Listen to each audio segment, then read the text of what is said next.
शान्ताकारं भुजगशयनं पद्मनाभं सुरेशम् विश्वधारं गगनसदृशं मेघवर्णं शुभाङ्गम् लक्ष्मीकान्तं कमलनयनं योगिभिर्ध्यानगम्यम् वन्दे विष्णुं भवभयहरं सर्वलोकैकनाथम्।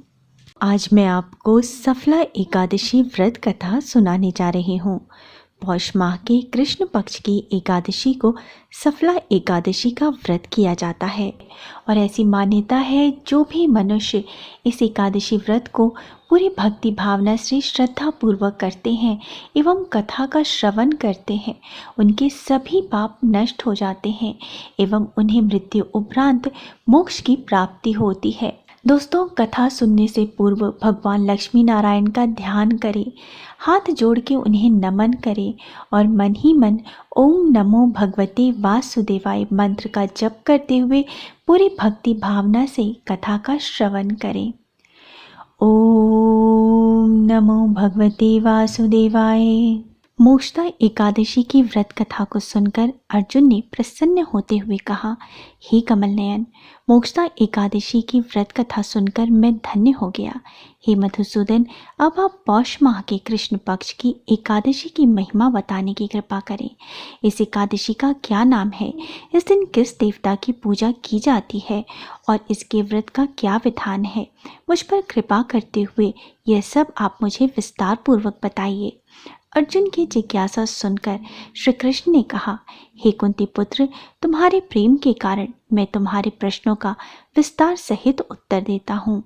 अब तुम इस एकादशी व्रत का महात्म्य सुनो। हे पार्थ, इस एकादशी के द्वारा भगवान विष्णु को शीघ्र ही प्रसन्न किया जा सकता है।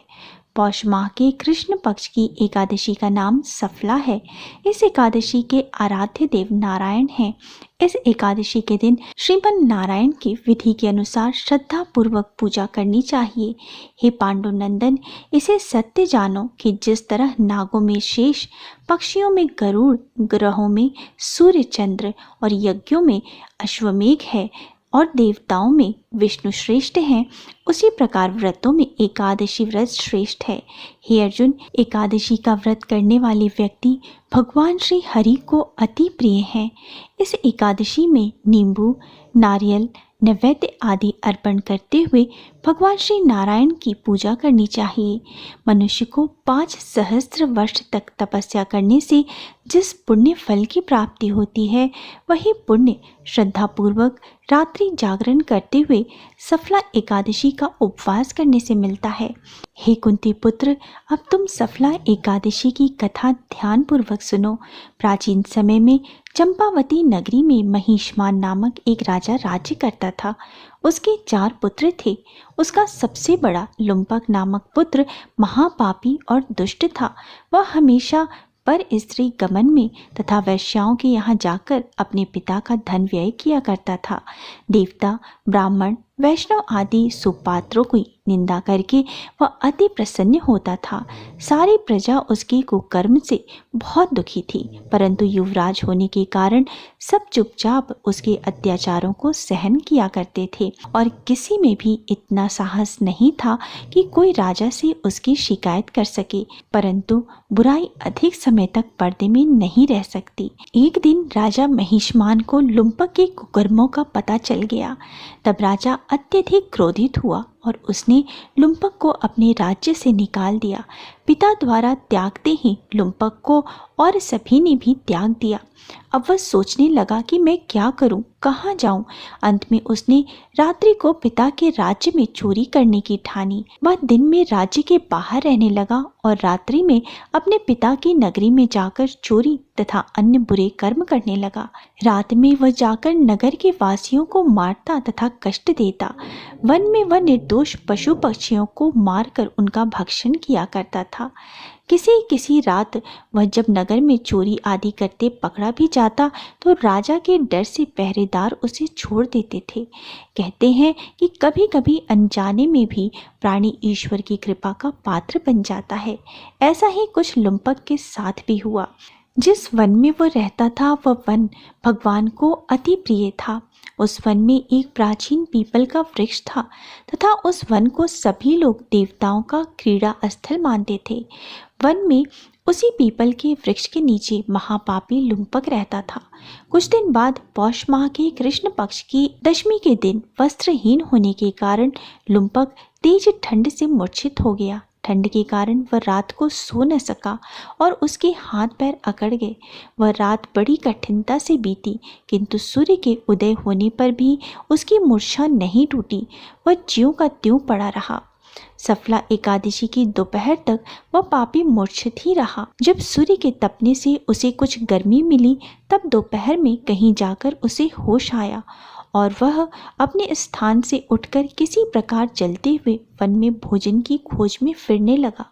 उस समय वह शिकार करने में असमर्थ था, इसलिए पृथ्वी पर गिरे हुए फलों को लेकर पीपल के वृक्ष के नीचे रख दिया। तब तक भगवान सूर्य अस्ताचल को प्रस्थान कर चुके थे। भूखा होने के बाद भी वह उन फलों को खा न सका, क्योंकि कहा तो वह नित्य जीवों को मारकर उनका मांस खाता था और कहा ये फल। उसे फल खाना तनिक भी अच्छा नहीं लगा, अतः उसने उन फलों को पीपल के जड़ के पास रख दिया और दुखी होकर बोला, हे ईश्वर, ये फल आपको ही अर्पण है, इन फलों से आप ही तृप्त हो। ऐसा कहकर वह रोने लगा और रात को उसे नींद नहीं आई। वह सारी रात रोता रहा। इस प्रकार उस पापी ने अनजाने में ही एकादशी का उपवास कर लिया। वह सारी रात रोता रहा। इस प्रकार उस पापी ने अनजाने में ही एकादशी का उपवास कर लिया। उस महापापी के इस उपवास तथा रात्रि जागरण से भगवान श्री हरि अत्यंत प्रसन्न हुए और उसके सभी पाप नष्ट हो गए।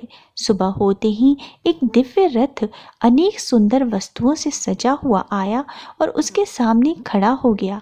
उसी समय आकाशवाणी हुई, हे युवराज, भगवान नारायण के प्रभाव से तेरे सभी पाप नष्ट हो गए। अब तू अपने पिता के पास जाकर राज्य प्राप्त कर। जब यह आकाशवाणी लुम्पक ने सुनी तो वह अत्यंत प्रसन्न होते हुए बोला, हे प्रभु, आपकी जय हो। ऐसा कहकर उसने सुंदर वस्त्र धारण किए और फिर अपने पिता के पास गया। पिता के पास पहुंचकर उसने सारी कथा पिता को सुनाई। पुत्र के मुख से सारा वृत्तांत सुनने के बाद पिता ने अपना सारा राज्य तत्क्षण ही पुत्र को सौंप दिया और स्वयं वन को चला गया। अब लुम्पक शास्त्रानुसार राज्य करने लगा। उसकी स्त्री पुत्र आदि भी श्री विष्णु भगवान के परम भक्त बन गए। वृद्धावस्था आने पर वह अपने पुत्र को राज्य सौंपकर भगवान का भजन करने के लिए वन को चला गया और अंत में परम पद को प्राप्त हुआ। हे पार्थ, जो मनुष्य श्रद्धा व भक्ति पूर्वक इस सफला एकादशी का उपवास करते हैं, उनके सभी पाप नष्ट हो जाते हैं और अंत में मुक्ति को प्राप्त करते हैं। हे अर्जुन, जो मनुष्य इस सफला एकादशी के महात्म्य को नहीं समझते, उन्हें पूंछ और सिंह से विहीन पशु ही समझना चाहिए। सफला एकादशी के महात्म्य को पढ़ने तथा श्रवण करने से प्राणी को राजसो यज्ञ के समान फल की प्राप्ति होती है। अतः कथा का सार ये है कि यह सफला एकादशी की कथा हमें भगवान के अति कृपालु होने का भान कराती है। यदि कोई मनुष्य अज्ञानतावश भी प्रभु का स्मरण करे तो उसे पूर्ण फल की प्राप्ति होती है। यदि मनुष्य निश्चल भाव से अपने पापों की क्षमा मांगे तो भगवान उसके बड़े से बड़े पापों को भी क्षमा कर देते हैं।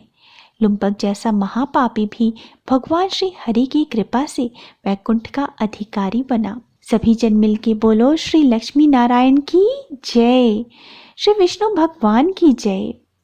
उम्मीद है दोस्तों आपको मेरा आज का वीडियो पसंद आया होगा। वीडियो पसंद आया है तो वीडियो को लाइक कर दीजिए, परिवारजनों के साथ, दोस्तों के साथ शेयर ज़रूर कीजिए और मेरे चैनल को सब्सक्राइब करना मत भूलिए। मिलते हैं अगले वीडियो में।